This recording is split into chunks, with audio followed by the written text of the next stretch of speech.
my name is Stephanie Fung, and this is my lecture on the effects of gerrymandering on education. So, what is gerrymandering? Gerrymandering is the manipulation of boundaries of a political group to favor one party or class. Its goal is to maximize the effects of the votes of the supporters and minimize the effects of the opponents. So, basically said, gerrymandering is like the redrawing of district lines to give one party an advantage. And while this may seem like a political issue, this actually does have a drastic effect on education.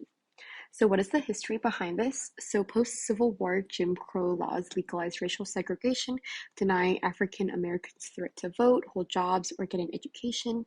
The Plessy v. Ferguson also further reinstated this by upholding the separate but equal doctrine. However, the Brown v. Board reversed this verdict in 1954 with a Supreme Court ruling that segregation laws violated the 14th Amendment, which grants equal civil and legal rights to all U.S. citizens. However, despite the court order, it took many years for this to be enacted, and schools struggled not with desegregation, but sufficient integration in the classroom or the meshing of different races and backgrounds towards equal opportunity.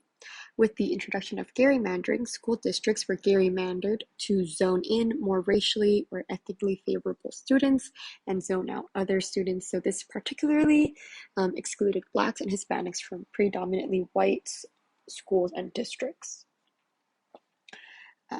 This is gerrymandering and its effect on school performance.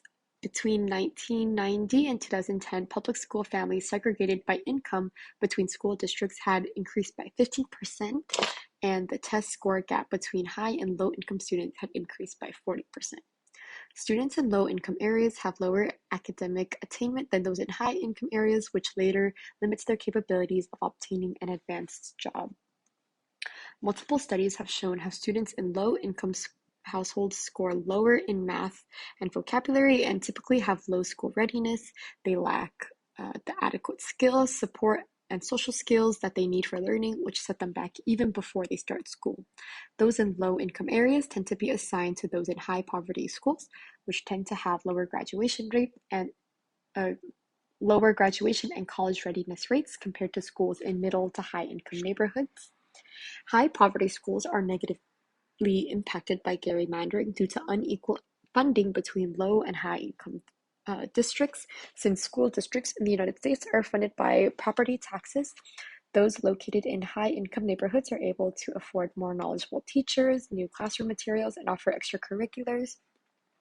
Schools that have been gerrymandered into high poverty areas have been shown to have a 21.5% of teachers with little to no credentialing in the subject areas taught in core classes, with also less updated resources and lower teacher pay. So there are some solutions that can be implemented inside and outside the classroom. So outside the classroom, there is busing, which is the practice of transporting students to schools within and outside their local school districts. And there's also controlled choice, or also school of choice, which is assigning students to schools by regards to the parents' choice of schools through a list of ranking of schools. So basically, parents can choose where their student can go. And inside the classroom, a culturally relevant pedagogy within the classroom can be implemented, and this focuses on student academic success and encourages students to uphold their cultural identities.